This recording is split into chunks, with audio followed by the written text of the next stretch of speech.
بسم اللہ الرحمن الرحیم۔ السلام علیکم ناظرین، ایک دفعہ حضرت عیسیٰ علیہ السلام کے حواریوں نے آپ علیہ السلام سے عرض کیا کہ اگر آپ کسی ایسے شخص کو زندہ فرما دیں جس نے کشتی نوح کے احوال کو اپنی آنکھوں سے دیکھا ہو تو ہم اس سے گفتگو کریں گے اور ان سے حضرت نوح علیہ السلام کی کشتی کے بارے میں بہت سے سوالات پوچھیں گے اور اس کے ساتھ حضرت نوح علیہ السلام کے احوال بھی جانیں گے۔ جب حضرت عیسیٰ علیہ السلام نے اپنے حواریوں کی گزارش سنی تو آپ ان کو لے کر چل پڑے اور مٹی کے ایک ٹیلے پر تشریف لے گئے۔ اس ٹیلے سے مٹی کی ایک مٹھی لی اور اپنے حواریوں سے مخاطب ہوئے، کیا تم جانتے ہو یہ کیا ہے؟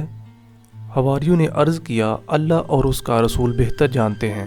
اس کے بعد آپ علیہ السلام نے فرمایا، قم بِإِذْنِ اللہ۔ تو اچانک سے ایک شخص سر سے مٹی جھاڑتا ہوا کھڑا ہو گیا اور اس کے سر کے بال سب سفید ہو چکے تھے۔ ناظرین، وہ شخص حضرت نوح علیہ السلام کے بیٹے حام تھے، جنہوں نے جنوبی ایشیا کی طرف ہجرت کی اور موجودہ پاکستان میں وفات پائی، اور ان کی آرامگاہ بھی پاکستان میں موجود ہے۔ بہت سے اسلامی علماء کے مطابق حام اللہ کے نبی تھے اور حضرت نوح علیہ السلام کے 4 بیٹوں میں سے دوسرے نمبر پر تھے، اور وہ بیٹا جو کافروں سے مل گیا تھا اور پھر ڈوب گیا تھا وہ ان کا سب سے چھوٹا بیٹا یام تھا۔ بہرحال جب جناب حام اللہ کے حکم سے اٹھ کھڑے ہوئے تو حضرت عیسیٰ علیہ السلام نے حام سے پوچھا کہ کیا تم اس دنیا سے اسی طرح بوڑھے ہو کر گئے تھے، یعنی تمہارے بال سفید تھے؟ تو انہوں نے جواب دیا، نہیں، بلکہ میں جوانی کے عالم میں فوت ہوا تھا، لیکن مجھے لگا شاید قیامت آ گئی ہے، اس خوف سے میرے سر کے بال فوراً سفید ہو گئے ہیں۔ اس کے بعد حضرت عیسیٰ علیہ السلام نے فرمایا، ہمیں سفینہ نوح علیہ السلام کے متعلق کچھ بتائیں کہ وہ کشتی کتنی بڑی تھی اور اس میں کیا کچھ سوار تھا۔ حام نے فرمایا، اس کشتی کی لمبائی 1200 گز اور چوڑائی 600 گز تھی۔ کشتی میں 3 منزلیں تھیں، ایک منزل میں چوپائے اور وحشی جانور تھے، دوسری منزل میں انسان تھے اور تیسری منزل میں پرندے تھے۔ اور جب چوپاؤں کا گوبر زیادہ ہو گیا تو اللہ تعالیٰ نے حضرت نوح علیہ السلام کی طرف وحی فرمائی کہ ہاتھی کی دم کو ٹٹولیے۔ آپ نے اسے ٹٹولا تو اس سے سور اور سورنی نکلے، وہ دونوں اس پر جھپٹ پڑے اور اسے صاف کر گئے۔ پھر جب چوہے کشتی کو کاٹ کر سوراخ کرنے لگے تو اللہ تعالیٰ نے حضرت نوح علیہ السلام کی طرح وحی فرمائی کہ شیر کے دونوں آنکھوں کے درمیان ضرب لگائیے۔ آپ نے جب ضرب لگائی تو اس کے نتنوں سے بلی اور بلا نکلے اور وہ دونوں چوہوں پر جھپٹ پڑے۔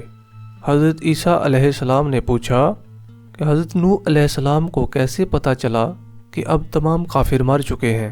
حام نے بتایا، حضرت نوح علیہ السلام نے ایک کوے کو بھیجا جو خبریں لگاتا تھا، جب کسی لاش کو یا مردار کو دیکھتا تو اس پر بیٹھ کر کھانے لگتا۔ حضرت نوح علیہ السلام نے اس کے لیے بد دعا کی کہ وہ انسانوں سے ڈرتا رہے، اسی لیے اب وہ مانوس نہیں ہوتا اور گھروں میں رہنے کا عادی نہیں ہے۔ اسی طرح حضرت نوح علیہ السلام نے کبوتر کو بھیجا، وہ اپنی چونچ میں زیتون کے پتے اور پاؤں کے ساتھ مٹی لے آیا۔ آپ سمجھ گئے کہ پوری دنیا غرق ہو گئی ہے۔ آپ نے ان پتوں کو کبوتر کے گلے کا ہار بنا دیا اور اسے یہ دعا دی کہ وہ مانوس و مامون رہے، اسی لیے وہ گھروں میں رہتا ہے۔ ناظرین، اس کے بعد حواریوں نے عرض کیا کہ اے اللہ کے رسول، کیا ہمیں انہیں ساتھ گھر نہ لے چلیں کہ وہ ہمارے ساتھ بیٹھیں اور ہم سے باتیں کریں اور ہم ان سے مزید بہت کچھ جانیں؟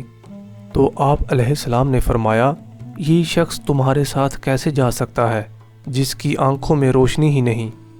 ناظرین، راوی نے لکھا ہے کہ پھر حضرت عیسیٰ علیہ السلام نے قم بِإِذْنِ اللہ کہا، یعنی اللہ کے اذن سے واپس اسی حالت میں چلا جا، اور وہ مٹی بن گیا۔ یہ واقعہ امام ابو جعفر بن حریر نے حضرت ابن عباس رضی اللہ تعالیٰ عنہ سے روایت کیا ہے۔